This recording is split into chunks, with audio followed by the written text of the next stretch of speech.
Very good evening to everybody. It's Tuesday evening, the 2nd of June. Candid Conversations from Lockdown with myself, Aidan. Brought to you by Kyalami Park Club in association with Montpro SA I4 Williams Trailers. Please go and support. Check out their website and their Facebook page. Well, chatting to someone this evening who's been in the game a long time. Not going to give his age away because he's going to do that for us himself, because today happens to be his birthday. Very happy birthday to you, Bruce Dewar. How are you? Well, thank you. And you? I'm good. Are you going to tell us how many years young you are today?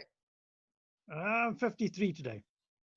53 years young. Well, happy birthday. Hopefully Tiffany has spoiled you.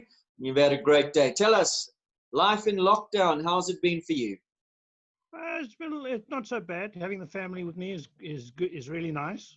Yeah, and also I've had my horses with me, so I have the luckiness that I can ride every day.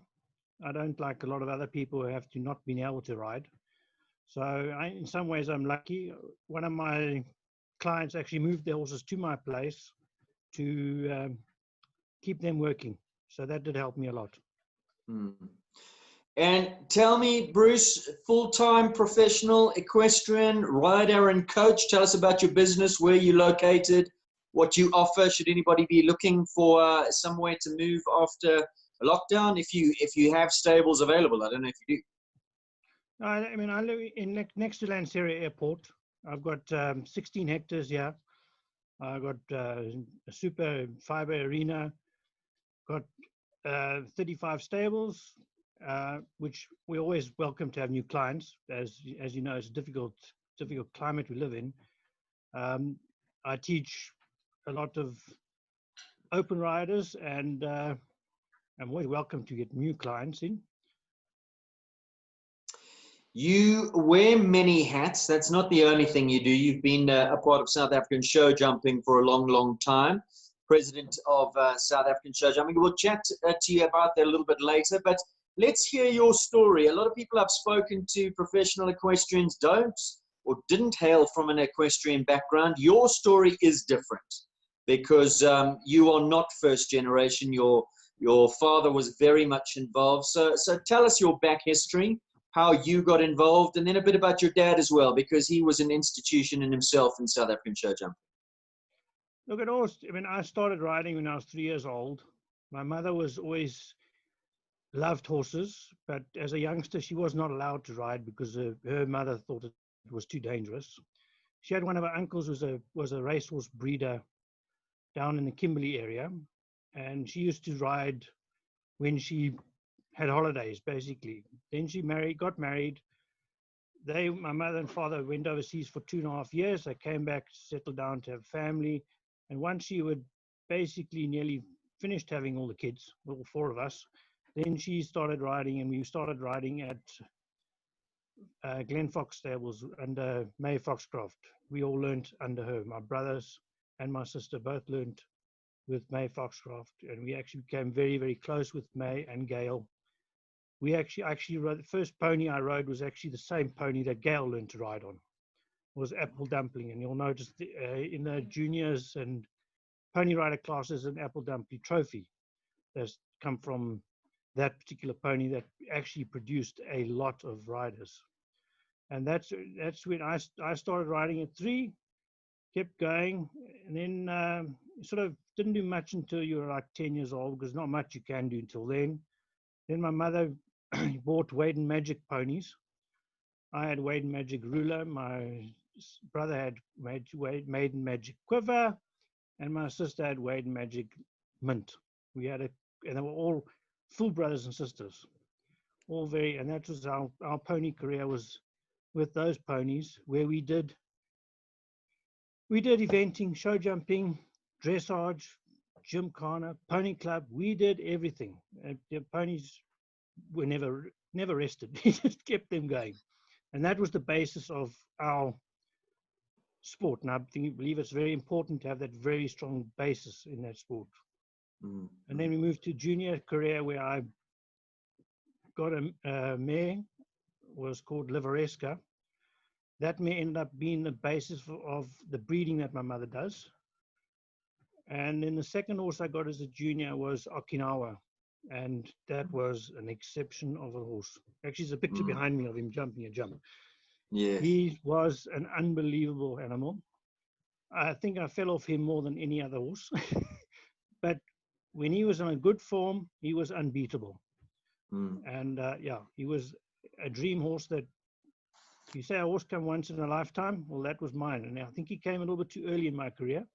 I'm not sure. How old were you, Bruce, when you got him, and at what level or stage in his training was he? I got him when I was 15. And in those days, you had to get those points. Remember those dreaded points you used to have to get 4 points for a win to go up to JA. He did that in 6 months. From doing nothing, first show to JA was 6 months. That's how good he was. And we actually rode him in a bitless bridle, no bit. Then we got him as a 5-year-old. He was a horse that raced until he was 5.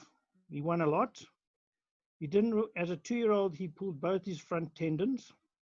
And he actually was on Sue Peters' spelling farm being repaired before he actually got racing. And then when he came off the track because weight for age, he was going to carry too much weight, and the trainer felt it was too much weight for him to carry at his age at that thing. He was trained by Ricky Maingard. When I went adults, he just got better and better. We actually put a bit in his mouth then when he went to the A grades. Well, before you go to your adult career, let's talk about that junior career, because you won a huge amount. Some of the titles that you did win, and also a bit about Okinawa. He was thoroughbred, obviously. His pedigree? He was Palm Beach out of a drumbeat mare. Okay. He, when the last junior champs I went to, there was then you were jumping 4 classes, and the first class he was second. The following 3 classes he won, and unfortunately the championship I missed by a pole. But yeah, that was the one class. It was a classic. I still to this day in my memory. He came around the corner, he slipped, his whole bum landed on the floor, and he stood up, bounced 2 strides, and jumped to 1 meter 35 oxa from 2 strides out, and just sailed over and won the class. It was spectacular, and I got it on video, but it's amazing. What do you think it was that made him so good? I mean, did he have natural power, or what, did he like to run at his fences? Was he pure athleticism? I think his biggest thing was to please me. He did his best to do what he could, and I would put him very wrong, and he would do his damnedest to get out of the situations. He was a horse that liked to go at the fences. It's difficult to. He was just a dream, you know. It's one of those horses that you can't explain how spectacular he was. And did he take a lot of work at home? When you say he was in a bitless bridle, was he in a bitless bridle because he was mouthy, or he used to pull against the bit, or? He was a little bit mouthy with his mouth. Then we left him on the bitless bridle so he would actually take you a little bit more, because when you put a bit in his mouth, he then would sit a little bit behind the bit. It was, in some ways, for a young rider on a horse like that, it was better to have that bitless bridle because you couldn't interfere too much. The horse did a lot by himself, which is actually I think he made me the rider I became, because he helped me out and gave me that confidence that one requires at that age when you're jumping those fences. And you say he was a horse that you took through to adults, and you had a serious amount of wins on him in the adult ranks as well. Yeah, he went to adults. I was very lucky at that particular stage. When you went, you could get licenses then to jump in both juniors and adults. You had to apply to, when you were 16 or 17, you could apply to have permission to ride in both grades. And I got permission, but I actually kept him down in juniors and to finish his junior career. But I had another horse, it was called Green Heritage. That was a chestnut mare that was bonkers, but you always finished the track with that horse. It may have 8 faults, but it always finished. And that was my stepping stone to jumping the 150 classes. And then because I had that confidence on that horse at 150, it came more easier when you're confident when he got up to that. I got up to that level. The greatest win I had on him was at the Sun City Super Bowl when he won the Grand Prix there. I remember the first round we were jumping. There was a triple bar that was going towards the entrance to the arena. He took off and swung slightly to the left and hit the fence. And I thought, oh, well, that's the end of that. But in actual fact, it was the bottom pole that had fallen off. It was my lucky day. And when your luck's your luck, that was my lucky day and my lucky show. It was a great show. Did he cope in the 150s fine? Was there ever a time when you thought, well, he lacks a bit of scope, and it came down to you as the rider to get him correct all the time and to let him have a bit of a run or pace into the fences? He had so much scope that I never ever felt that he was not going to make it over a fence. Never in the million years, never. Did you think, I'm getting to a fence and I'm not going to get there?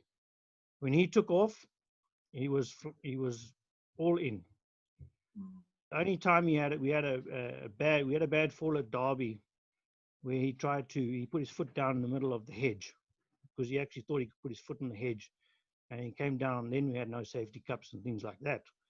And we turned over turtle and I broke my arm, but he was 100%, and we jumped to the show 2 weeks later. That's how brave he was. Sure. Going back to your juniors, you say as a young rider you were coached by May Foxcroft. Did that continue right through juniors as well, or did you change coaches at all? When I was a junior, I was taught, because I had horses that were different. I had horses that were not easy type horses. And then I did my flat work came from Alan Jaffe. He did all my flat work. And then I went to Gonda Beatrix for a few years. And towards the end of my junior career, I went to Annelie Vuchefennig. Those were the two that paid the most part of my jumping career, was Annelie and Gonda. And still today, they will still talk to both of them, and they will both help me out where we can. Alan Jaffe's not a name that we have heard in this series before. Tell us about him. Alan Jaffe was rather a large man, but he had an amazing way of teaching horses. He was a very controversial person. That's why he had a bit of a temper on him. So he wasn't the friendliest type of person, but he was exceptional with getting on horses and getting the best out of horses. We always, from my mother's point of view, she always felt that if your flat work is there, the jumping is going to come naturally. So we did a lot of flat work. You remember, as a junior, I was not only a show jumper, I was an event rider as well.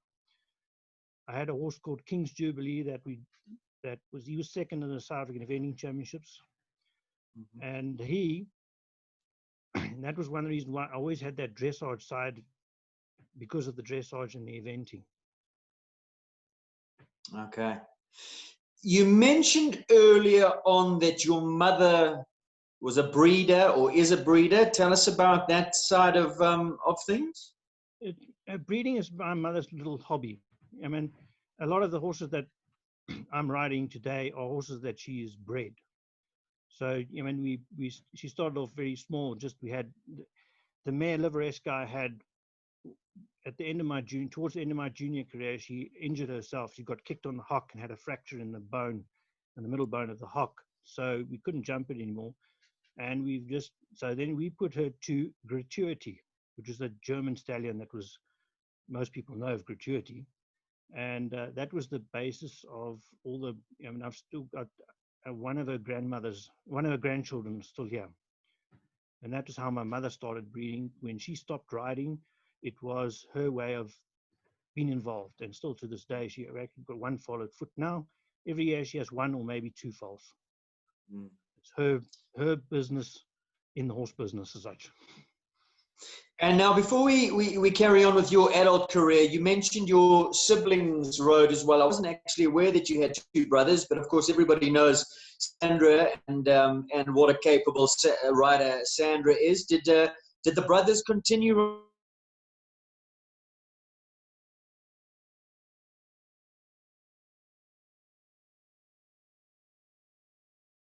He doesn't like horses at all. My other brother, he rode to the end of his junior career, then he went to the army, and that was where he then stopped riding after the army. But he had provincial colours and show jumping and eventing as well. Mm. He was a very good So rider. a real all-round horsey family. As kids, was there much competition between you lot?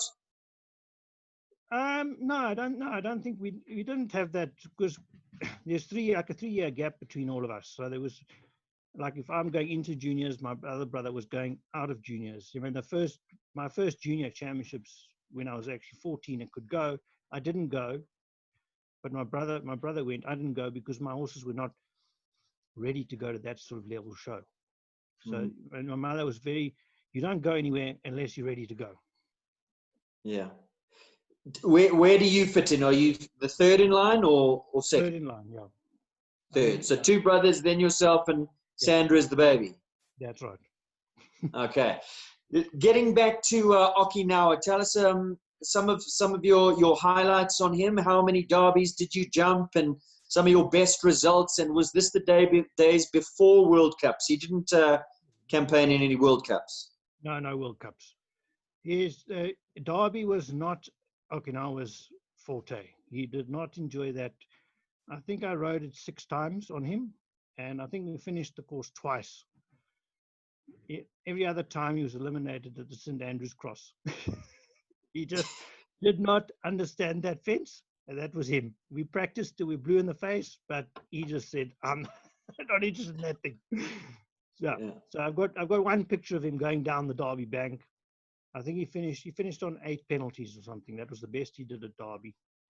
Yeah. The first SA champs I rode on him, he was just outside the placings with a foot in the water, of all the things to do. Now I was 18, and it was my first SA champs. Was in Velkom. Now, Bruce, there was an overseas and an extended overseas trip to France. There was a campaign towards the World Games.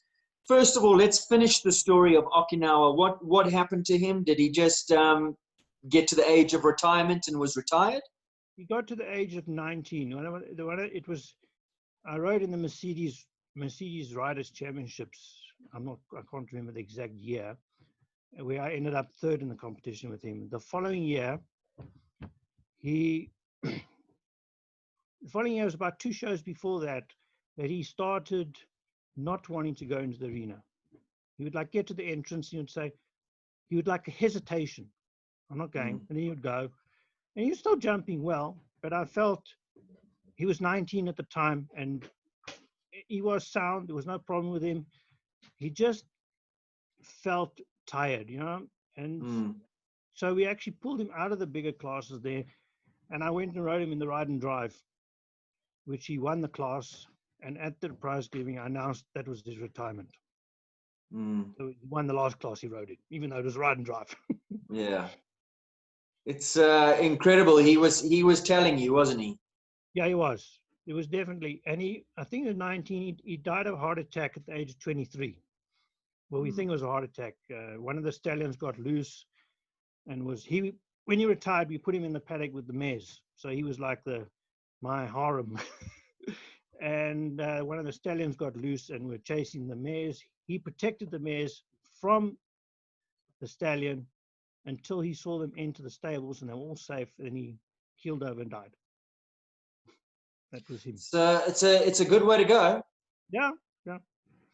Yeah. He's about the only horse that's buried on our property. Now, before the overseas campaign, how much more time did you spend in South Africa after Okinawa, and some of those horses that you had in that interim time, and perhaps some of your fondest moments? Look at it. Okinawa he was 19, retired at the Mercedes-Benz. So it must have been a week after that, or it was sometime that same time period that my mother went to The Hague to watch the World Games, and there she was speaking to Gunther Hartmann, and he was looking for a rider to go to his farm in France. So the way it worked was Okinawa retired, my top horse was gone, and this opportunity arrived for me to go and ride overseas. And the timing was just unbelievable the way it worked. And the following year in March, I moved to France to work for Gunther Hartmann and Anna. How old were you at that stage? You must have been pretty young. I was 26. 26. Okay. Now tell us about those years in France. Was it a culture shock? What did your job involve? A lot of riding, production work, or riding at top level, and then you did mount a campaign towards the World Games. I think it was Rome that year. Rome was in '9. Yeah, I went to Rome. I moved to France, and it was a real culture shock.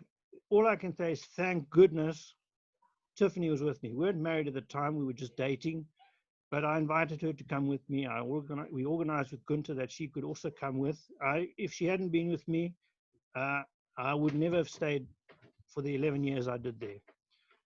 Because you are a foreigner, even if you've been there for 11 years, you're still a foreigner and you're an outsider. And it's very hard to get going. I was lucky. I got the instep with Gunther Hartmann.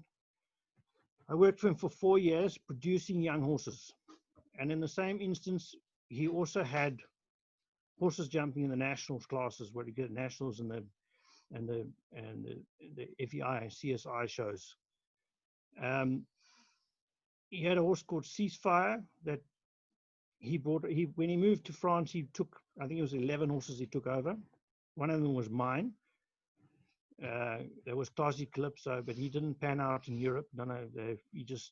It just didn't work for him, whether it was the weather or the going, I don't know. He was not a happy horse there. He was a totally different horse. Ceasefire was ridden by Paul Hart at the time.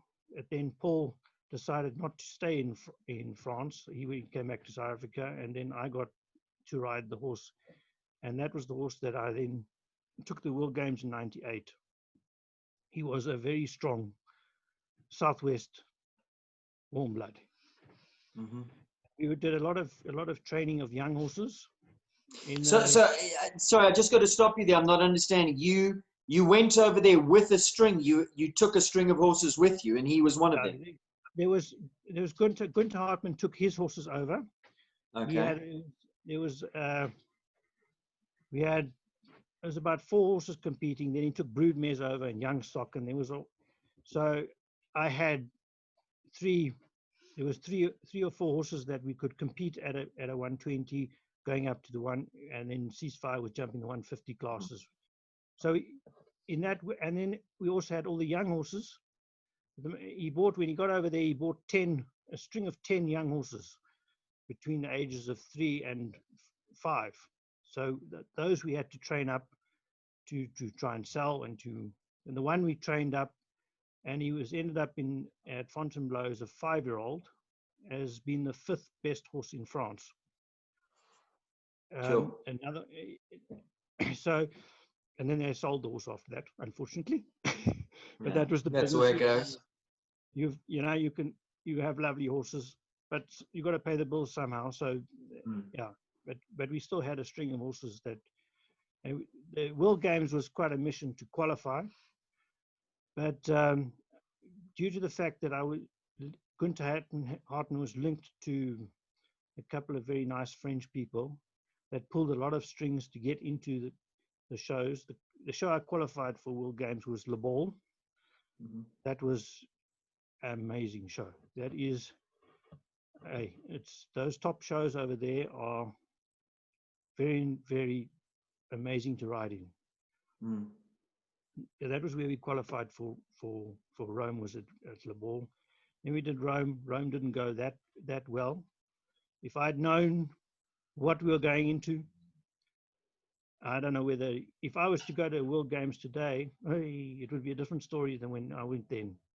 When Mm. you're a little bit ignorant, you not fully understanding of it.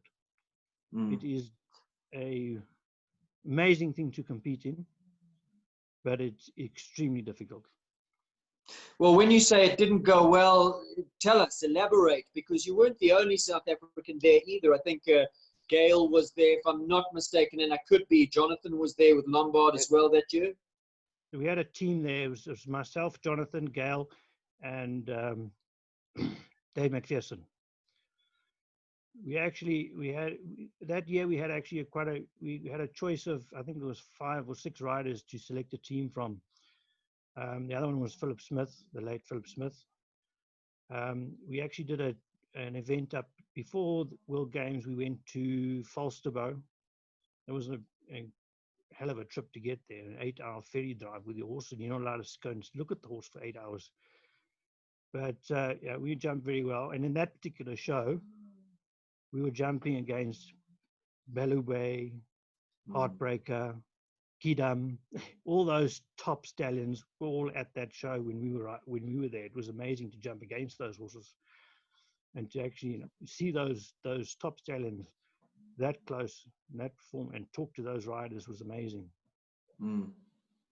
And then the World Games itself, how did you guys fare? We didn't fare that.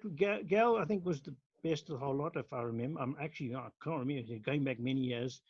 The first class, I think I had 2 poles down or 3 poles down, and the speed class. The second class, the horse started hanging over the fences and dropping legs. So I actually pulled the horse out, and then he actually came up with a very, very large knee. We still today don't know why he came up with that knee. It was very unfortunate.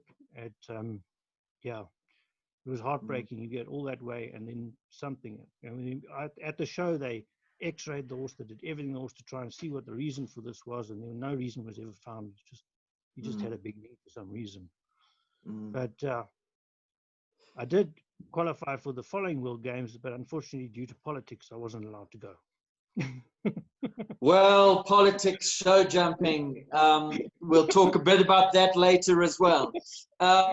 Bruce, Gunther Hartmann, tell us about him and who he was associated with Paul Hart as well, and Hartfield, and why the move to go over there, and also a little bit about the establishment, the setup that he created over there for you guys. Gunther was he was a German, so he was quite dogmatic, but he left the country because he felt the country wasn't going the right way. He had business here, big business. It was Hartmann Kepler Furnitures, which are the family still running. He's now down and retired in Plettenberg Bay, and I believe he's not that well. He put an establishment up in France that was unbelievable. He built the farm he built was quite a rundown. It was a saddler stud farm that he bought. The paddocks were amazing. He put new arenas in and built an indoor. He spent a lot of money on the place. When we moved there, because we lived in a hotel for 2 weeks while we started to build, because when we moved there, we weren't just riding horses. We had to build the place because Gunther felt that the French were too expensive in there. So he actually took staff from South to build his property. I mean, all the kitchen, all the furniture, everything came from South Africa. And he had 3 40-foot containers that went over with everything. He even took his bulldozer over there with him. Sure. So, but he was a real hard worker, but he was very demanding. And this is where we came. I worked there for 4 years, and at the end of the 4 years, he sort of said, I'm not doing old horses anymore. I'm only doing young horses. And that was, I said, well, I'm not specializing in young horses. So that was when I moved on to in retrospect, it was a funny thing because the person I went to work for specializes in producing young horses. But that person, that was Bruno Suleiman, and I worked there for 4 years. But he also provided me with horses to jump in the national classes, and this was one of his horses that I qualified to go to the Jerez World Games. Yeah, that's another story altogether. Well, let's talk about it, Bruce. This is Candid Conversations. People want to know. So this is obviously the politics you were referring to earlier. It's in the past. We can talk about it, can't we? Look, it was at that particular time. My dad was actually the Secretary General of SANAF at the time, and I was actually driving back from a show in Vitel and driving back to Saint-Malo. It's an 8-hour drive. I was driving back with Bruno because the horses were coming back with somebody else. We had another show to go, and he phoned me and he said to me, unfortunately, the powers that be have decided that they will not enter me in the World Games. And I'm like, why? And actually, I'm not sure the reason as to why. The only thing I heard was they didn't want me to embarrass South Africa. That was what I heard about it. But I can't say. My dad was in a position where he worked there, and whether he was aware of it, and he never told me what the actual politics were behind it. So that was the last I heard. My boss wanted to take legal action against it. Well, for 6 hours, I convinced him not to. Anyway, that was because that. Who were you talking about now going to Jerez? Who was the team that they fielded in Jerez? They didn't field anybody. Nobody went. So you could have been a lone representative, but That's somebody somewhere felt that wasn't to be. That's right. But yeah, it's and in actual fact that particular incident probably had something to do with me coming back, because then I could never, with the following person I worked for said they wanted, I had 5 Grand Prix horses with them, and she said, what's the chances of going to World Games? And in all honesty, I could not tell her for certain what the Federation would do, because she was aware of the fact of what happened previously, and it put her in a position that I'm investing in a rider to go somewhere that might not be able to get there due to politics, or I don't know what reason. But anyway, it's the way it was. You must have been gutted, Bruce. I was, yeah. It was really sad, because the horse I actually qualified on was it was a Jalisco stallion called Frisco, and he actually, if he had gone to the World Games, the horse would have been sold for then a million francs, and I would have got a nice commission out of that as well. So, and due to the fact he didn't go to the World Games, that then fell through as well. You were in France for 11 years. So at what point in your stay were you when this all went down? Towards the end of your 11 years, or was it around 8 years in? Because you said there were 4 years. Say again? About 8 years in. Yeah. Right. So there were another 3 years. So you did stay on. There were another 3 years, but see, then we were getting the build up to the following World Games, and now the owners are going, World Games, and we got a request from South Africa to go to a show to qualify. They said, please go to try and get the country qualified. And my boss says, if I go, we can qualify. What guarantee is that I would be the rider selected? I said, there's no guarantee, because when you go to a qualification show, you qualify in the country, not use it as an individual. You qualify the country, and then the selectors can then select who they want to go. So and it was not cheap for us to go. And she said, well, I can't afford to take the risk. Mm. And that was how that happened. Oi. So you made the decision to come home after the 11 years. Yeah, it was also a decision in the family. I felt that my kids would be better off being raised in this country than in a European country. I was at shows half the year, more than half the year. I lived in a truck half the year. And, my daughter would, Daddy, when are you going to come home? I said, I'll be home tonight.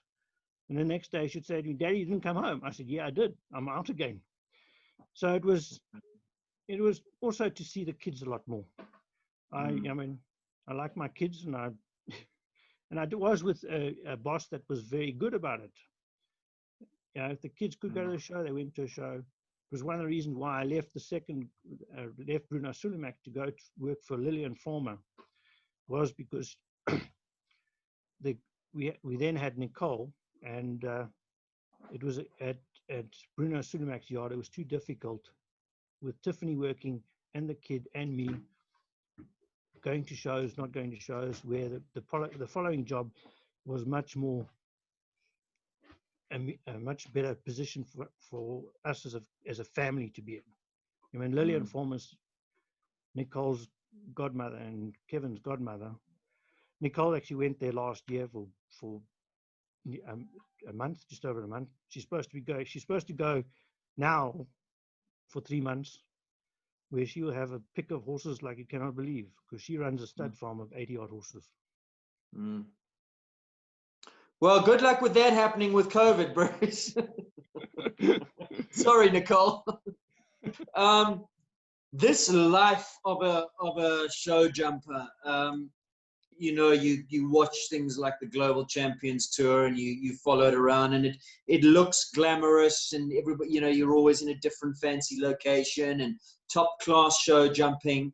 But it is a bit of a gypsy life, isn't it? I mean, take us through that, the hardships, the ups and downs, the hours, the driving the lorries, the mucking out after shows. It's not all glam. No, look, if you're the top 10, 20 ranked drivers in the world, yeah, it's like you hop on a plane, fly to the next show, whatever like that. But for me, I was the truck driver. Tiffany was the groom. Later on, when I had the kids, then I had a groom that went with me, and Tiffany stayed at home. When she was at home, she had to train the young horses. I would go to a show on a Monday. I would leave with a truckload of 8 horses. I'd have 8 stallions in a truck, and I'd go to a young horse show for 4-year-olds and 5-year-olds. I'd stay there Monday, Tuesday, Wednesday. Wednesday, I'd drive home. I'd hop into bed, get up in the morning, hop in the truck with now the national horses, with another 6 horses or 3 horses. National shows normally 3 horses, sometimes 5, depending if we took the 7-year-olds. And then you'll do a show Friday, Saturday, Sunday. I drove home on Sunday. Monday morning, wake up, go to the next show. That was the way you worked. If you're specializing in, because to make a living, I didn't have funds to pay for myself to do this. I had to work in order to do this. So I was always working to pay for it. And the only way to make enough money to do it was to be on the young horse, producing of young horses. And one of the young horses I produced actually went and won the European Championships. I broke it in and jumped it as a 4-year-old and 5-year-old. And then I changed job and then went on to win the European Champions with Kevin Scout at Stelling Crack Boom. Wow. When you say the only way to make money is through young horses, are you talking about production and then selling them and relying on your commission, or just the wage that you get? I was paid to ride young horses. If I had gone over there, I wouldn't be paid for riding Grand Prix horses in the context of the French system. Remember this, the French system dealing on bulk horses. I was riding 20 horses a year. That was how many you would compete on 20 horses every year. You have 5 older horses and 15 young 4, 5, and 6-year-olds. And then at home you'd have 1 or 2. If you were lucky, you had like Tiffany was at home. She would be starting to break in the 3-year-olds for the following year. So they've got to produce mass production in order to generate the income. And we produced stallions, so your horses had to jump clear rounds. There's a 4-year-old in France, you've got 12 rounds and you've got to jump at least 8 clear in order to qualify for the finals. So it's not easy when you take the numbers. And then I'm not sure the numbers now. They would breed 6,500, between 6,500 and 7,000 foals every year in France. 3,500 would start competition. 600 would qualify for the final. So the numbers depleted very fast in order to get to the final. But the French system, you're required to get to the final if you're on a stallion, because that is where you can get the stallion's approval at the finals. So it's a tough business. Sounds like quite a bit of pressure on you as well. Yeah, you've got to have pressure. There's when your boss says you've got, if this horse doesn't jump clear, it's not going to the finals, and the owner is not going to be happy. Yeah. So you have to jump clear. Yeah. But you must have learned a lot, Bruce. Yeah, he did. But the wheel turns into funny. I'll tell you a story. I rode a horse for Gunther Hartmann. I don't know if you're gonna listen to this. He still does. I still haven't told him. He bought a stallion, and from the fences auction, and this was his pride and joy.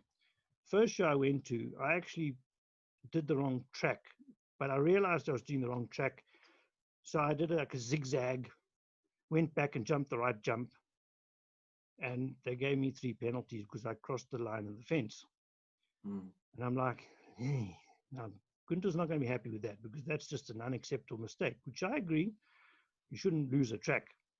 So I went up to the judges and I told them that they're talking rubbish, and my French was 0, their English was 0. We were drawing on pieces of paper, going, no, and I didn't circle. I kept saying I didn't circle. They kept telling me you went crossed the line of the jump. So eventually they turned. I said, fine, you can give a clear round. So I had a clear round. Now I got to the final of this horse. This horse had now jumped 13 clear rounds on 13 at the finals. And we went to the last class, and there was a little bank you had to jump down. And this horse got to the bank and put his foot back and got his 3 penalties. So the wheel turns. He got his 3 penalties. Yeah. And the thing about that was, when you buy a horse from that auction, the horse that performs the best that following year after the auction, you win what they call a Defi Fence award, which is then that year it was 100,000 francs worth of jewelry. Now he was leading this until he had this step back. So I came out the arena and I disappeared. I left Tiffany to deal with Gunther, but he was very, very angry because now he had lost this 100,000 rand prize that he wanted.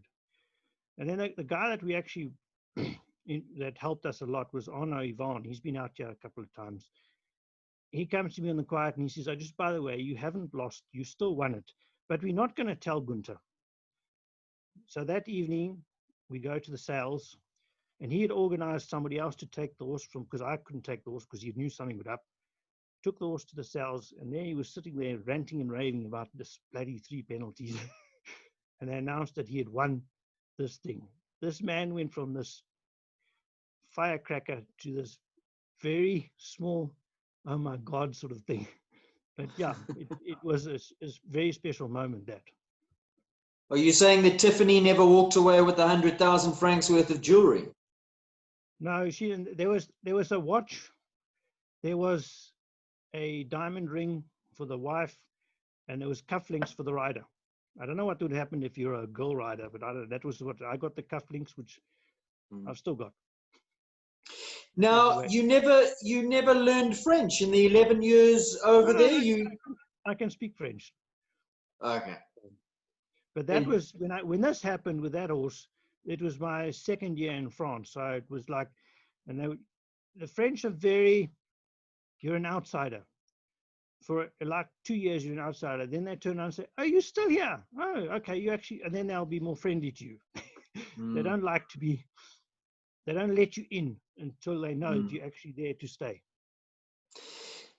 What's come up quite often in these interviews with the riders going overseas is it's not the challenges you face a lot of the time that gets you down, but the loneliness. Yes. That completely different culture, language, and it's lonely. Did you guys experience that was the case? Oh, there's a couple of times that Tiffany and I would cuddle up in bed and go, "Oh my God, what are we doing here?" But if, as I said earlier, if it wasn't that we were together, I would never have stayed there as long as I did. It was, and I was very, very lucky in the people that I actually got to work for. Everybody I worked for, they treated me like I was part of their family. But it took a while for them to get into that stage. You know, when I first got to France, I went to Bruno Sulemac's yard for 3 months, just before Gunther had even got there, to break in the horses that he'd bought. And I was terrified because they had their system that you work horses. Now the French don't school horses that well. They never have been. And that's the way they are. So when I started schooling the horses, they would shout at me for, you're going to break the horse. It's too young. It's too that. It was very difficult those first 3 months that I was actually at somebody else's yard. Then when I moved back, we moved to Gunther's yard, then it became a lot easier. But then we were now in our little bubble. There was Gunther from South Africa and Anna from South Africa and us from South Africa. And there was another guy that was also there that was from South Africa. So it was like our little South African community in the north of in France. Yeah. So that was where it was made a lot easier. Yeah. But after we moved, then it was, then we got to have our own place to stay, and we had to buy a car. And it was a lot more difficult when we moved. But the guy we worked for he's an amazing guy. So, and he helped us out where we could. I mean, the first week I worked for him, I crashed his car. So he was, oh, cool, no problem. You must have learnt in your time there to love the country, though, to become quite fond of France. Do you go back much? No, I haven't been. I actually went back when they had the World Games. I went to Chef to Keep for the World Games that were in Caen. That was in 2014. That was the last time I've been back there. We did a lot of, whenever we had a day off or something like that, we would get in the car and bugger off, because if we stayed in the farm, Gunther would come in and ask us to do something. So if we had a day off, we disappeared for the day. We went to a lot of tourist places, looked around. The whole of Normandy, we did all the Normandy landings and things like that. The history is incredible. The country has incredible history. And whenever we had visitors, we would bugger off and show people also St. Mont Saint Michel and a lot of places that we went. Now, Kevin and Nicole were born there, or Nicole was born there? They were both born there. Nicole was born in Dinan, which is in Brittany, and Kevin was born in Saint-Die in the Vosges, which is near Germany. We moved to the east of France before he was born. Well, at least they've got those passports, Bruce. So, when the proverbial hits the fan, you guys have an out. So, those 11 years definitely count. Now, you came back here, and was it a whole rebuild, regroup, or was the farm there for you? Did you have to start all over again, or did you walk into a setup that was available for you? Look, we walked into the setup here. The place I stay is my mother's place. It was here before I left. They've been here for 30 years now. And we actually came back. The whole house got altered. So we have like a rondavel, and then the rest of the family on the other side of the house. I was lucky in that respect. that I came back, and there were some horses here for me to ride. Mm. And then I started But riding. obviously, it must have been a regrouping phase. 11 years is a long time to be away. How difficult was it to get going again, and to get clients, and to get that client base to teach? It was difficult. I was lucky in some ways. I mean, Lynn McLaren gave me some horses to ride. Henning Pretorius gave me one horse to ride. So I had a pull on a few horses, but it's very difficult to get back up to that top level unless you have something exceptional underneath you. Yeah. Where are you at now? Have you managed to get back up there since you've been back? Are you still climbing the ladder? Where are we at today? I'm still climbing. I have a horse that from Henning that he gave to. He actually said, yeah, he still helps us out where we can. Unfortunately, last year he had a few injuries, but he's good to go again. He should be primed for going into the 140s now, and he's a big time horse. And then I've got another client's horse, also a capital horse. That's Capital Cherokee. He's a bit of a lazy horse, but yeah, he makes you work, Bruce. He makes you earn your riding fee. Yeah, but he has exceptional power.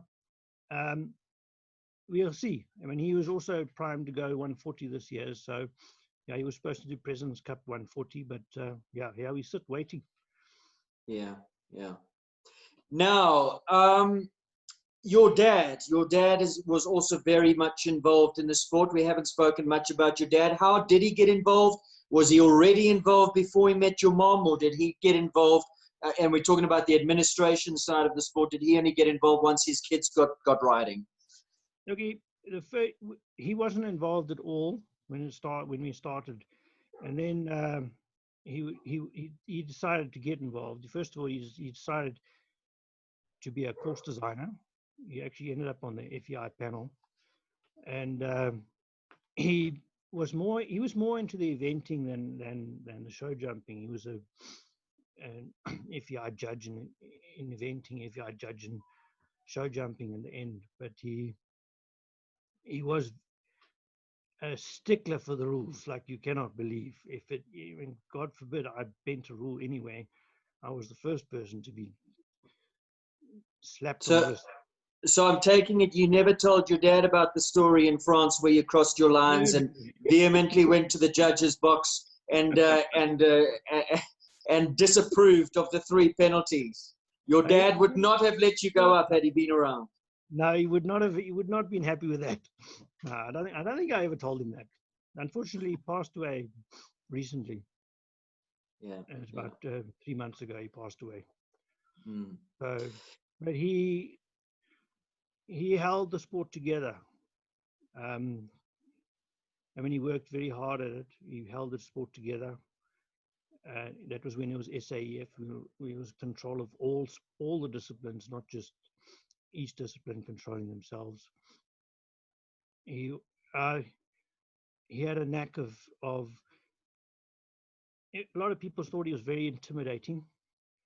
I didn't find him intimidating. As long as you did what you were told and you did it correctly according to the rule book, you were fine. Mm. But he was he loved to come to the when he went to the World Games and things like that. That was in his element when he was at those big shows, when he was talking to the people that he was talking to via email, and then you'd meet them in person. And he got on very well with all the top echelon of the FEI. Mm-hmm. Now, Bruce, in a lot of ways, you followed in your dad's footsteps because you also have a big role to play in the administration of the sport. Tell the viewers what exactly your role is and what it entails. Look, the background of it, when I came back from Europe, I felt the sport needed to up their game a little bit. It was like just cruising. And when I spoke to my dad, he said, well, don't tell me about it. Get on a committee and do something about it. So when I got on the committee, basically to give ideas that I'd had and learnt overseas, which I think in some ways I have managed to put a few things across, that the sport doesn't revolve around the top people, it revolves around everybody. And this is where we sometimes fall down, is that we put our eyes on the top riders all the time, and we forget that there's a little kid riding 90 centimeters or 60 centimeters. That's our future, and we need to move that forward. So I mean, I got on the committee to. I always say that I'm on the committee there, the one person that's looking after the poor person on the committee, because a lot of the time these committees, oh, we just charge the client, just charge, the client being the rider, like the fees. Let's put the fees up. Let's put the fees up. I'm the first one to fight for keeping the fees down, because it takes a lot of money, a lot of pressure on parents to do the sport. So I mean, that's where I've tried my best to keep costs down through the committee. They, I think the sport has come a long way. When we got untied from SAEF or SAEA or whatever they changed their name, SAEF, when show jumping became independent, I remember we had to come up with a strategy in the way to move the sport forward. And Bob Neal and myself were sitting on the floor in the office, in the old SAE offices. We were sitting on the floor because there weren't any chairs in Tiffany's office. And we came up with a plan, which is the basis of SA show jumping now. The way the structures are worked, the way it was a plan we came up with 4 hours or something. We sat on the floor discussing a thing. Bob, I think he did wonders. He did magic. He had a business perspective on the sport, which helped, because I don't, business-wise, I probably suck at being a businessman, but I like the movement of the sport forward, and the structures we put in there, which is a lot of them are still there. Like the basis of the database was basically come up from there, where we decided we needed our own system. And he said, what system are we going to use? So actually, the whole database is based on the French system, because I'd used the French system often. It's if you use the French system, you'd see there's a lot of similarities, the way the entries happen and things like that. So yeah, it's not perfect. But remember, our database, because we had to go active fast, we were constantly developing the system. And this is when we have little glitches in the system, is because we're developing. And yeah, but I still think it's a magic system. And I think it's basically near completion as such, until somebody comes up with something else they want. What were the needs that necessitated the change? If we could just, for the people who don't remember the old system, how it worked, and then there was this sudden need to change. What caused that? And I'm talking about going from SAEA or whatever it was to SA show jumping, the club system, clubs, how you have to be involved in a club, a federation. What roles do they all play? First of all, what was the need for that change? What happened? What precipitated that change? The chairman of SAEA, it was SAE at the time, came to the disciplines and said, we have to make the sport driven by clubs. He said this is a directive from SASCOC. To this date, nobody's ever seen this directive. So, but anyway, we took the word of these people and decided to put the club system in place, and to separate that. We pushed the show jumping is to separate the disciplines, because if you take the finances, show jumping was financing 80% of the sport or 70% of the sport, to the detriment of show jumping. Like if somebody wanted to go to World Games or somebody wanted to go somewhere, there was no funds available, because show jumping couldn't generate funds for themselves. because we had to fund every other discipline. So the club, basically, the system, the way my understanding is, a member of a club votes for a committee of a club and votes a president of the club. That president then votes for the provincial show jumping committee. Mm-hmm. And then that committee is votes for the national committee. But there's a lot of debate going around about this at the moment. There's various constitutions that people interpret differently. But that was the way we saw the structure, and we felt that show jumping needs to be on its own. And like every other discipline, the dressage felt they needed to be on their own. And it was decided that they would break up and everybody would run their own sport. And show jumping has been very successful at it. We were able to assist riders going to World Games. We are assisting development riders where be. And that is what we need from the sport, is to be able to assist where we can assist. And the way the previous structure was, they were always cash strapped. You know, take for instance in the old SAEA system, there was electronic timing that they couldn't afford to buy the software. Now, you know, free versions are always limited. So the poor guy running the software, if he happened to miss a time, that was tough luck. But if they'd be able to buy the system, they can then recover times and things like that.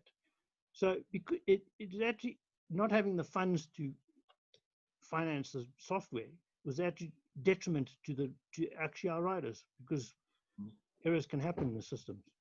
So show jumping needed to be independent of the other disciplines in order for show jumping to grow. And unfortunately, some of the other disciplines may have fallen by the wayside or got smaller and smaller, but they needed to have the initiative to grow their own sport. That's the way I feel it is. Is it a system that you feel works as it is, or can it be streamlined somewhat? And if so, what changes might you recommend? At the moment, we're having issues with show jumping. Want to run show jumping? It's that simple. It's like any business. You want to run your business. You want to run your business independent of interference from others. Now, unfortunately, the SAEF, there's interference, and the structures that they've put in place are not conducive to developing the sport. Apart from, they seem to be heading in the direction of trying to bundle everything back together again, which would be to the detriment of show jumping. But I believe, as I've been told by the previous president of SAEF, we are show jumping. We must administer show jumping without interference.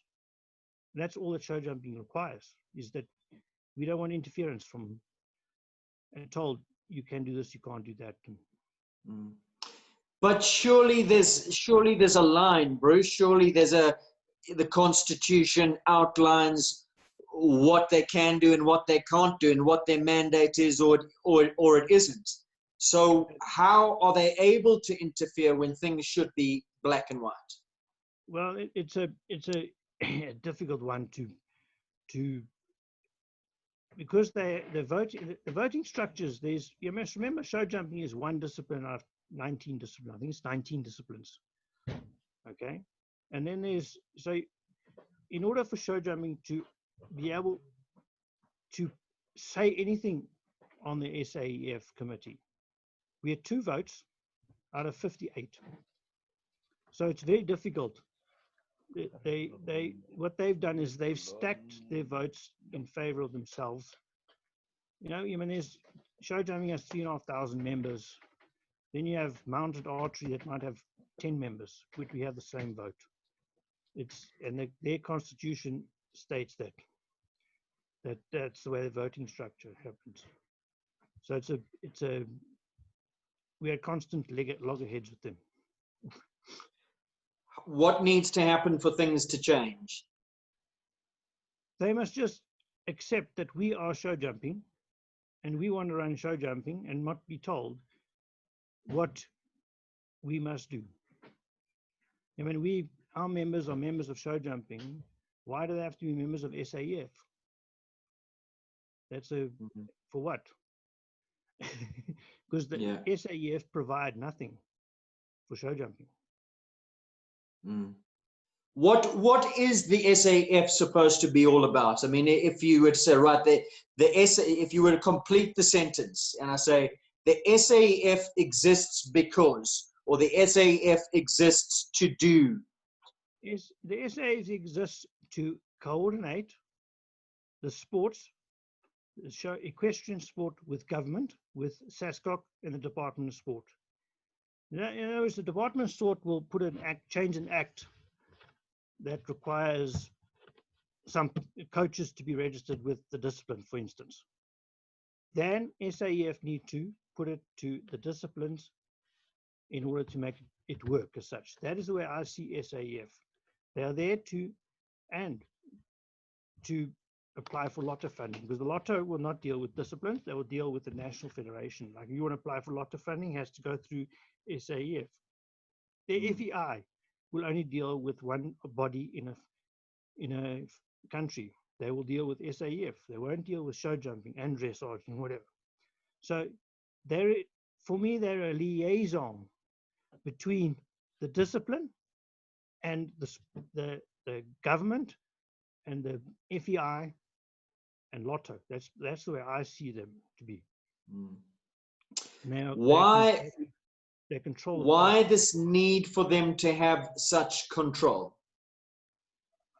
That's a question I'd love answered. I only believe it's a power. I have the power to do it. I have the power to. I don't know why they are the way they are. I mean, I've had many meetings. I've probably had more meetings than, I think I'm one of the longest standing people on show jumping committee. And I've had many meetings where I've been promised and told, you are show jumping, you run your sport the way you want to run it without interference. And then we get told, like the beginning of this year, oh, now we're putting 10 Rand levy on every entry for drug testing. It's and you go to a meeting with SAF, you cannot do anything because they have stacked the votes in their favor. What do the executive want? So how exactly does that get addressed? What do the people have to do? What do the equestrians have to do? Those that are out there that think things are just getting too expensive. I have to be a member of a club. Then I have to be a member of a discipline. Then I have to be a member of the SAF. Then they can willy-nilly just put their fees up. How do we cope? You know, and you can't just say, well, we're a elitist rich man sport. No, we can't. Seems to be that federations are driving us to that point, and in so doing, we will lose a lot of people from our sport. They will just turn away and say, I've had enough. I'm out. I'd rather go ride my bicycle and park it in the garage. That's exactly the problem we're having, exactly what we are trying to solve. But it's a very difficult situation. You go to a meeting and you say, this is what we want to do, and you get voted way out of your league. I mean, the structures should be on a membership-based number, not on a discipline number. In other words, if we have 3,500 members, we must have 35 votes. If somebody has 1,000 members, they have 1 vote. You know what I mean? A little 10 votes. That's the way I see it should be. But the unfortunate thing is that we've been told, because if you go back to our initial situation of setting up show jumping in 2013, the original constitution we wrote was that the voting of show jumping, internal, I'm talking about provinces, was on a membership base. Okay, we also had the system, our computer system is actually set up you can vote online. We had the whole thing set up. We were going to have a national meeting and we were going to vote a committee in. And we got told we're unconstitutional. We can't do it that way because the provincial committees need to be elected by the clubs, and the clubs must elect the clubs must elect provincial committee must elect national. We wanted the national committee to be elected by the members, by you and I, not by a chairman of some committee. That was the way we wanted. The original draft of our constitution was that way. And we got told it's unconstitutional. Department SASCOC, wasn't it? Department of Sport or SASCOC would not accept that constitution. So it's a bit of a vicious circle. Did you see documents from SASCOC that stated as much? I've never seen a single document from SASCOC.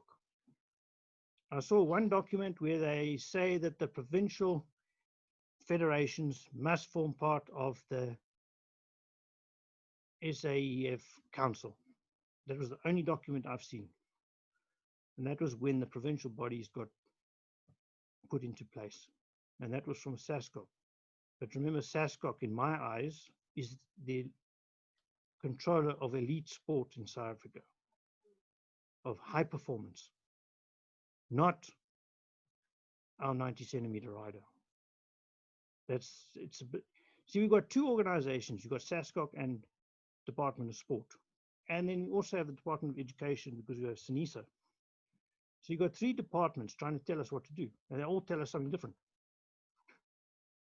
And that's where we sit at the moment. Basically, everything that we've been told has been told it's SASCOC. So, and of course, when you want to deal with SASCOC, then it's thrown, well, you can't do that. We can only do that. Yeah, that's right. Yeah.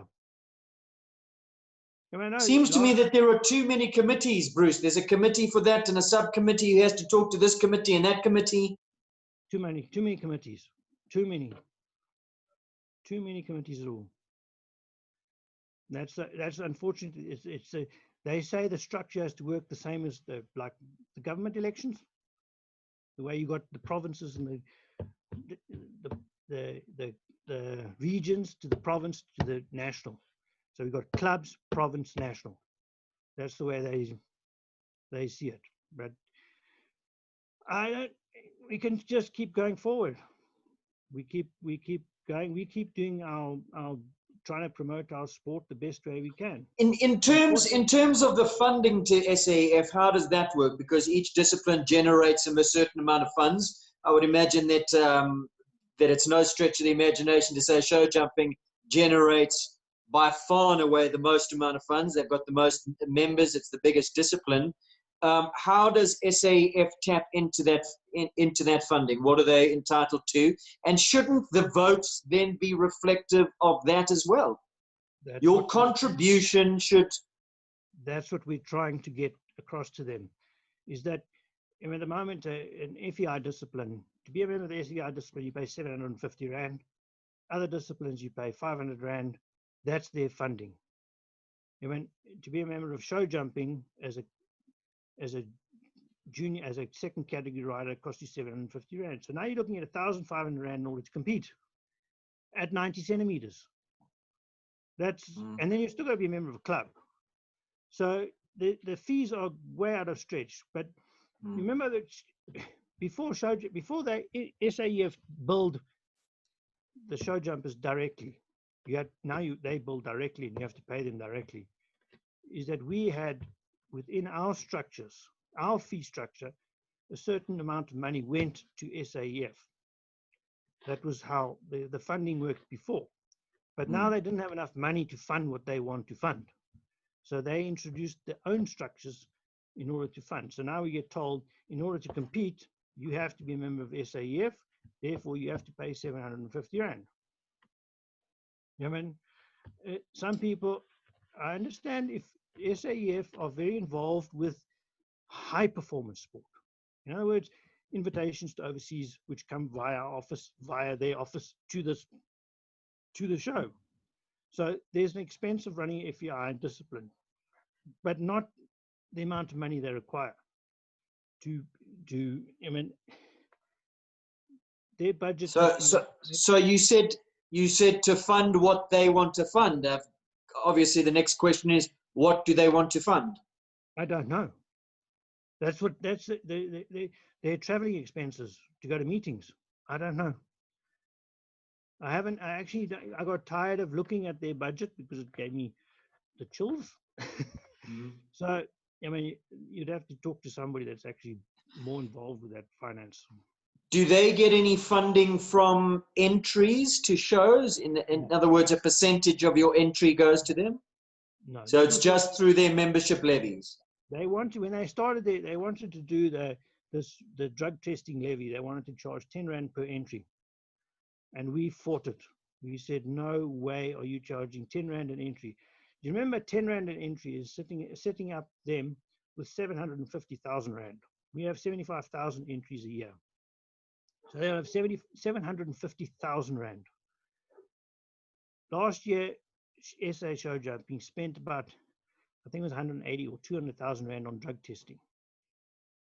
And they wanted to increase that to 750,000 at the expense of a rider. So we fought it hard. That's why you only pay 10 Rand per horse per show. So now, when you go to a 4-day show, you're paying 2.50 Rand per class. You go to a 2-day show, you're paying 5 Rand a class. In one class, you're paying 10 Rand a class. And now they are responsible for all the dope testing. We have nothing to do with the dope testing. They have to deal with the legal issues, everything like that. We don't touch dope testing anymore.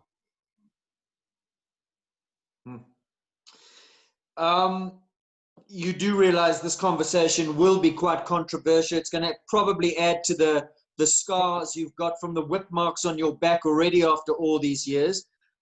Bruce, the other thing that I want to ask, so you say money is available through the SA Show Jumping's fund, send riders overseas, development.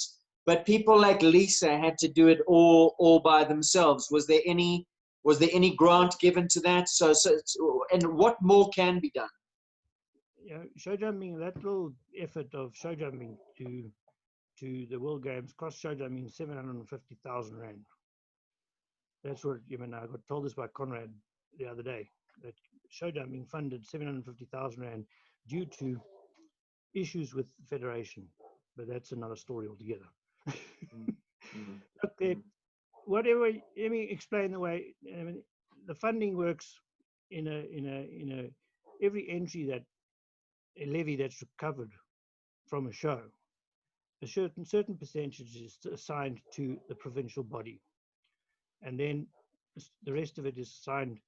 There's 3 parts to it. There's half, I can't remember the exact figures, 50% go to the national body, 20% go to special funds, and the 30% goes to the provincial body. That's changed as of the beginning of this year. Before it was 50 to provincial body and 50 to the national fund. What happens with the money that goes to the provincial body? The national committee have no say in it. We have a say as in we control it. In other words, now we can go and give their mate 10 grand without verifying it's actually what it's for. Our payment controls are very strict in show jumping. So if Gauteng want to go and buy saddlecloths for their provincial team, it comes out of their budget. Gauteng is sitting with just over R1 million in there, and they can do what they like within the means of being legitimate. I mean, you can't go and throw money at show venues without being fair and reasonable about it. I know that I think it's the Eastern Cape, they bought timing equipment for each of their venues, electronic timing equipment. That's what the provincial bodies do with their 30%. There was 50%, now 30%. That extra 20%, because Gauteng was generating a lot more money than other provinces, it was felt, let's reduce the 30%. Should another province run short of funds in order to fund something, or they wish to fund something, they can make an application to the national committee to fund something. Like Gauteng funded the FEI jumping challenges because it was an important thing. The national committee funded, as far as I know, they also funded the children's FEI, and that's where those sort of funds will be tapped from, that 20%. And then there's also a development fund, which, as you know, you pay R5.13, I think it is, or something, on every entry. Goes in development fund. And if there's a development rider out there that falls within the criteria, they can get assistance from that. That falls under Nicholas Syme's portfolio. If you could streamline the whole system, so the system that exists today, the club, the discipline and the SAF and the money that's being paid and how it's being paid and where it's going to, what would some of the changes that you would implement? What would those changes be? How would you make it simpler and cheaper for the everyman? I believe that when show jumping has the capacity within our system to manage all the funds from a club point of view and I don't believe that the club system is necessary. I believe that people become a member of show jumping and must be able to compete that way. I don't believe the club system, when you go to one club, you're going to pay R1,800 membership. You go to another club, you get it for free. It's irrational to me the way it works. But unfortunately, like KEP is a club that requires funding in order to survive. That's very clear. But other things are just virtual clubs that people just set up to make it legitimate. For me, I would scrap the club system entirely. I believe that show jumping takes over, and SAEF should be paid a nominal fee for what they do. Look, we have to fund them in order to liaise with FEI, but not funding to the extent that we are funding them. There should be a limited amount of money they can tap off us, as they did previously. That's the way but I still think that show jumping can manage all this within themselves. Through a lot of these conversations, we've spoken about riders who their dream, the reason that they keep going is they have a dream to go and compete overseas.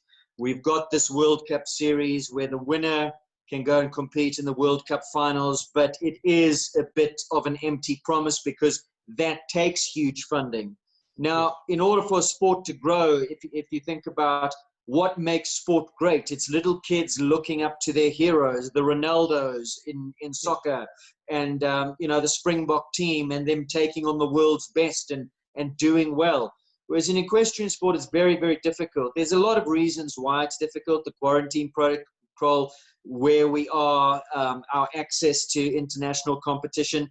But a big thing as well is funding.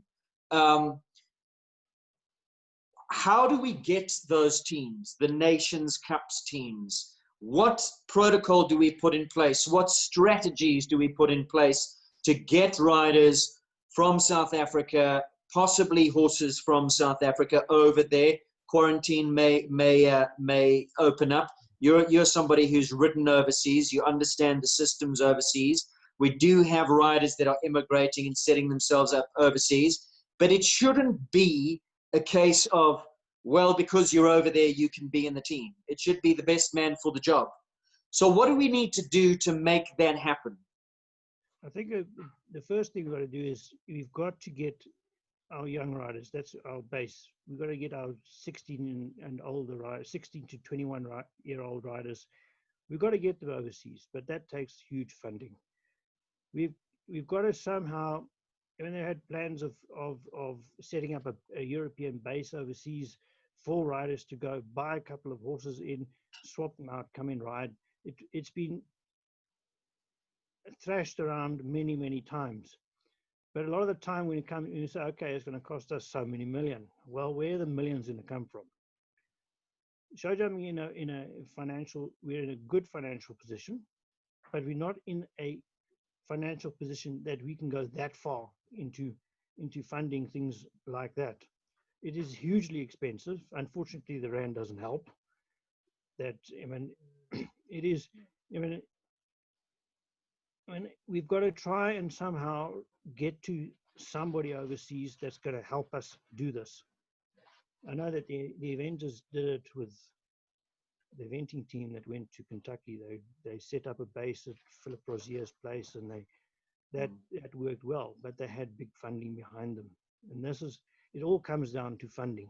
Unfortunately, when I was over there, I rode. I was lucky. I was funded. I had owners that managed to pay for it.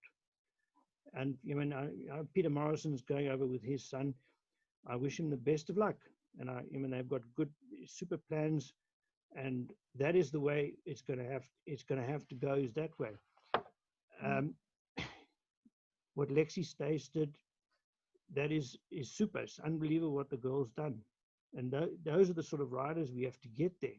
But unfortunately, it takes big money to get them there. I mean, I don't know where the money comes from.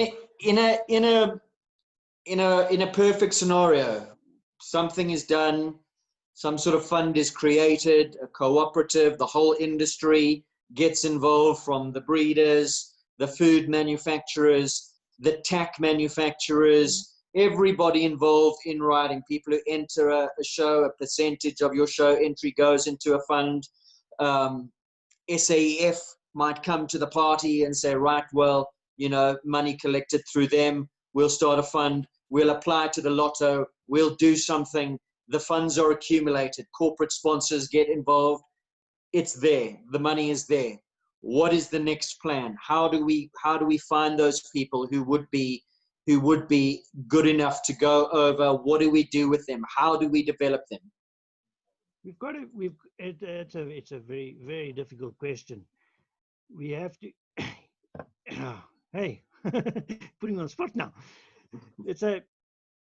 The way I see it, we have to almost like earmark 10 riders, because to go with anything less than 10 riders, you've got to have the option of riders coming in, injuries, whatever like that. You've got to have like 10 riders that are going to go to a establishment and set up at an establishment. I don't believe that previously when I did World Games, we had one rider, 2 riders from the UK, 1 rider from France, 1 rider from somewhere else. I mean, you never actually got together and to be competing as a team. The only time you met each other was at the show. So you cannot help your own fellow riders if you don't see them permanently. Only if you wanted to have a team, a South African equestrian team overseas, they must all be based at the same place. But then you've got a problem. Where do you base them? That's, different countries are, I felt France to be perfect.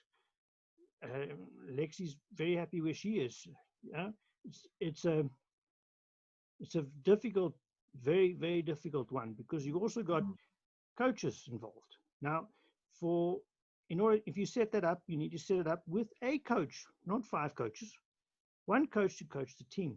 Every other country in the world, they come together as there's a national coach that oversees all of them. The French have a national coach that he is responsible for selection of all teams. 1 person. He doesn't liaise with the committee or anything like that. It's 1 person. His job is paid by the federation. My job is to get the best team to the country to go wherever they go. And they go on training camps, but they're in the same country. But we're too far away to have, let's all come together and then go back out again. So we have to have an establishment overseas. We have about 10 horses there, and we have riders but even 10 horses is not enough, because the more horses you ride, the better you get. And I was riding 20 horses a day. You get sharp and fit like you can't believe. So for somebody to go over there with 1 horse, it's too much pressure on that 1 horse. Too much pressure on that rider, because I've got 1 chance only. When you've got 3 or 4 horses, this horse goes badly, that one will be a bit better today. So it's a very expensive issue. I don't think the only way we could do it is if we had big corporate sponsors behind it. But then, in order to get a corporate sponsor, they want to have feedback. They want whatever they're paying, they want to have results from that money that they spend. That's the biggest problem I find at this sport in South Africa. We can't get sponsors because we don't give enough back to the sponsor. We're too, oh, it's okay, I'll settle for second. In front, when I was running overseas, you went to a competition. You were out there to win that competition, not to come second. Oh, that's a little bit difficult. I can't do it. I'll just come second. You went out to win. I found our riders, they're a lot better now, but everybody must go out to win. And they must be daring. I mean, the one I found, when Toki Kakalov was riding, he got the crowds going because he gave it a go. Over every single course, he gave it a go. And that's what makes the crowds happy. And that's what pulls the sponsor in. You make a crowd happy, sponsor's going to come because they're going to see. Oh, people like that sport. You're talking about a whole shift in like a culture change, that we need a culture of togetherness, sitting down, opening dialogues, because it's not unattainable. If everybody has the same dream and the same goal, it becomes attainable. You know, I mean, I might get shot or something, but the politics in this sport are actually sickening compared to the politics in the French Federation. When the country comes together over there, they come together. We don't come together enough. There's too much infighting. I mean, I sit in the committee. I have been lambasted. I've been shouted at. I've been sworn at. I've been... and my goal is purely to advance the sport, to progress the sport. But I've had accusations, accused. I've been... lots of things labeled at me. And that is a detriment to the sport. We need to come together. Everybody needs to come together. So what if Joe Soap wins this time? You'll win next time. And What keeps you going, Bruce? I don't know. I don't know. I keep thinking there's a light at the end of the tunnel, and you mean, you've probably heard me saying I'm getting off this committee now. I've had enough. Everybody's heard me say it, but I keep saying, no. I keep seeing a light at the end of the tunnel.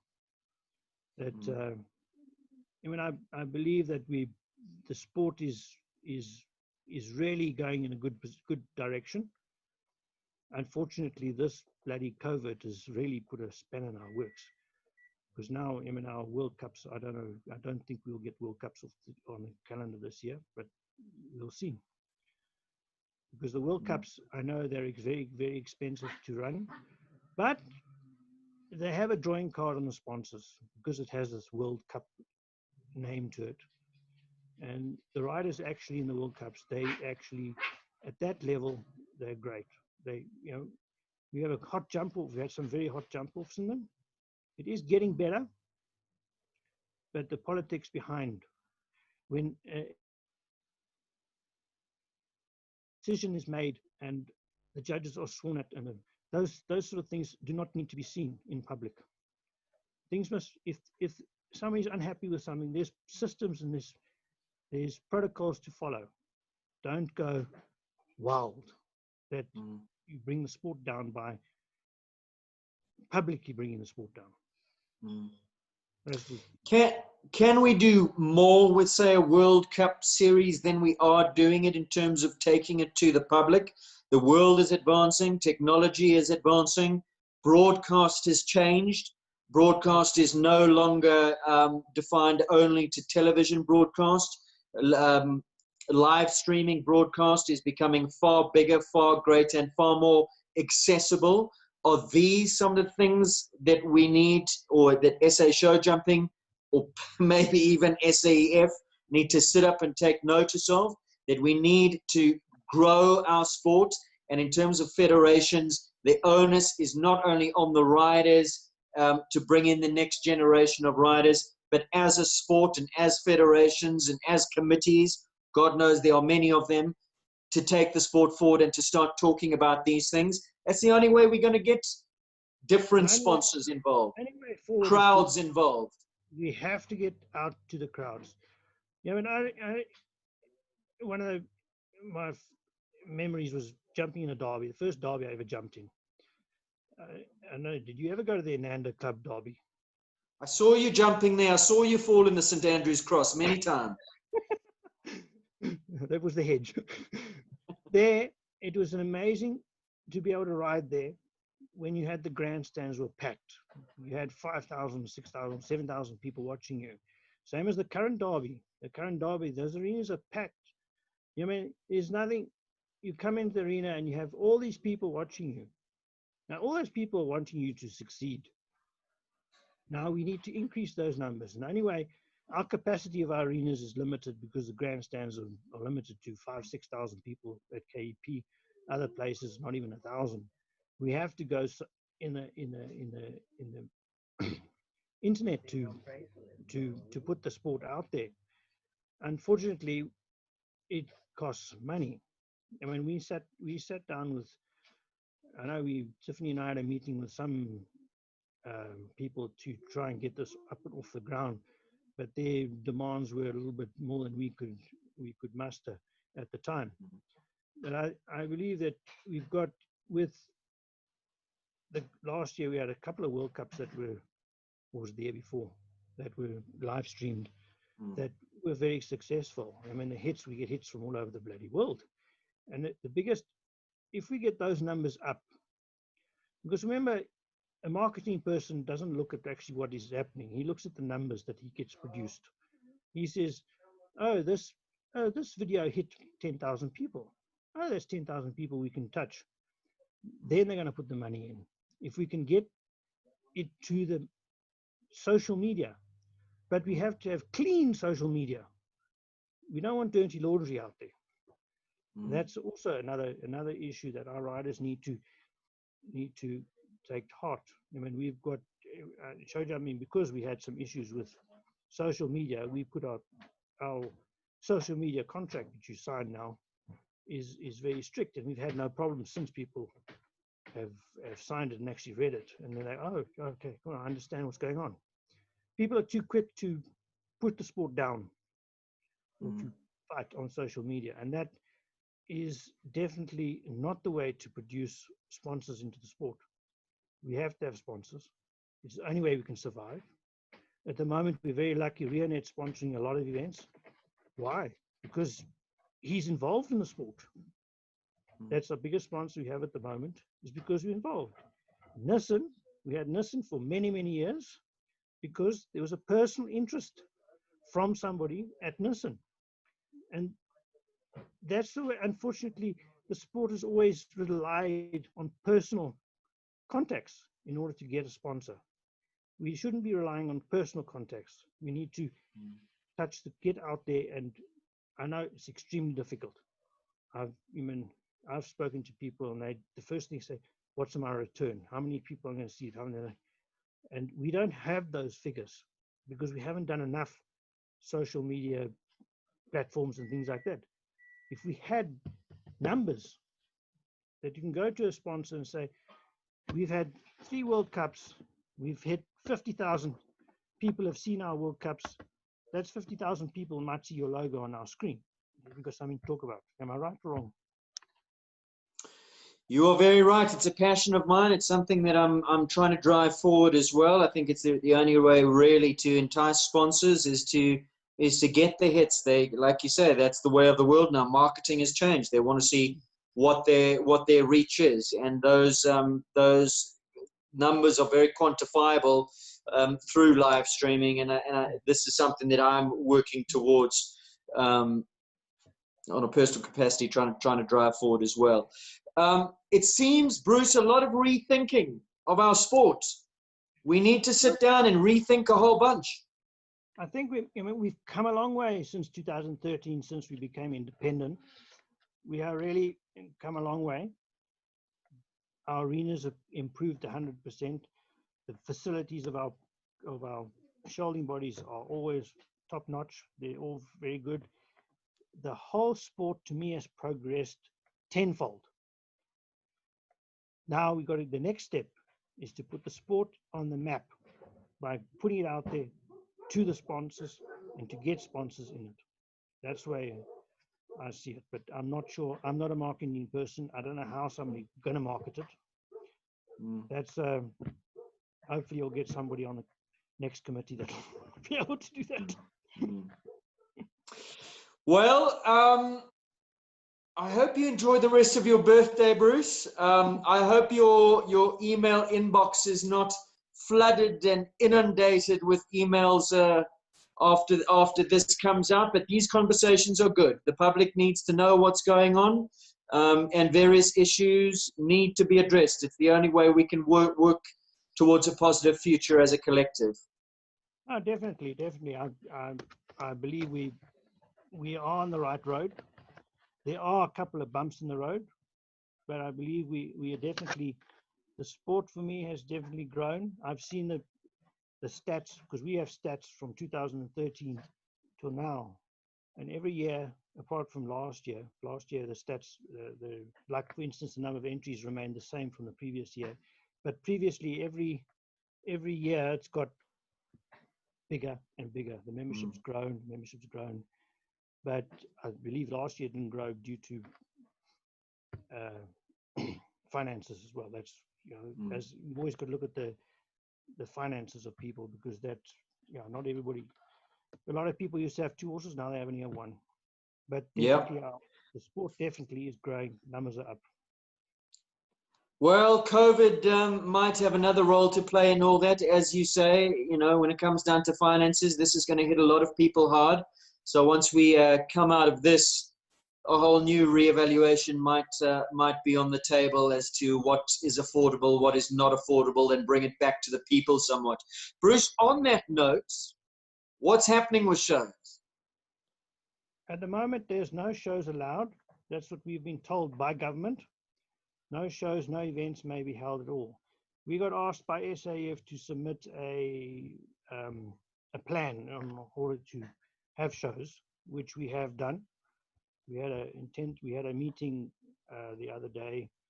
Tiffany has been quite involved with, we've extracted information from various countries to make a strategy in order to have shows, which we have submitted to SAF, and they say they're collating all that information, and then they will submit it to government Department of Sport.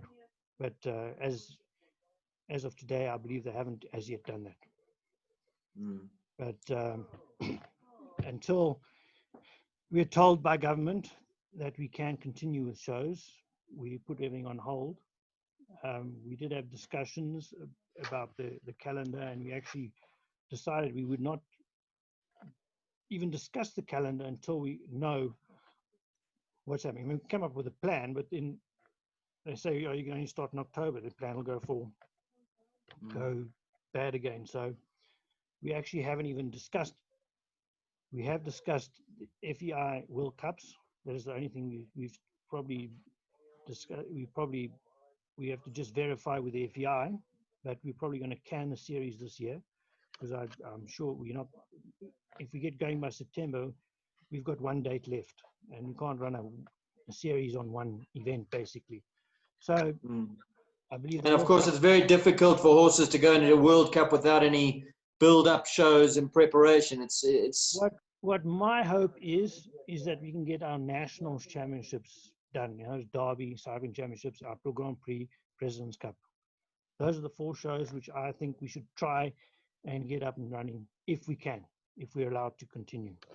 But do you think that those will happen as this new term, behind closed doors, as in no crowds? You can compete, but you need to limit your numbers? I don't believe we can have a national show with those criteria. I don't. It's first of all, you're going to go to a sponsor. They're going to say, no, not going to. Yeah. It's going to be very difficult for somebody to actually sponsor an event now, because everybody's holding on to their cash, because there is no cash. So it's a very difficult one to say. All I can say is I'm hoping that we can get at least Derby and SA Champs and those ones done, and the junior championships, which is normally in December. Hopefully that'll get For done. smaller shows, this ride and go format that's been touted might be a way forward to limiting crowds and limiting the amount of people on a showground. It could work, it could, but then again, you've got to remember people have to play ball. You can't buck the system. If they say you're going to arrive at 10, you've got to be gone by 11, you must do it. Because if we get caught not adhering to those regulations, any progress after that will be stopped altogether. So if we get the go-ahead for the ride and go things, the members must adhere to those regulations. Not, I'm just watching my friend jump.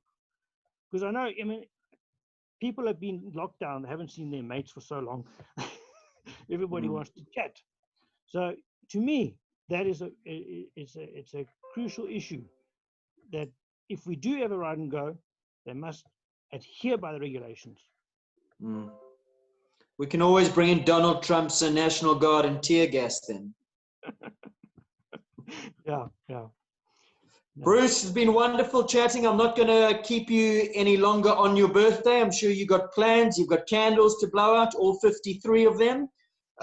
Thanks for the chat. And yeah, love to the family and keep well and hopefully see you safe and sound on the other side, whenever that may be. Okay, thanks a lot. Thanks. Take care. Right.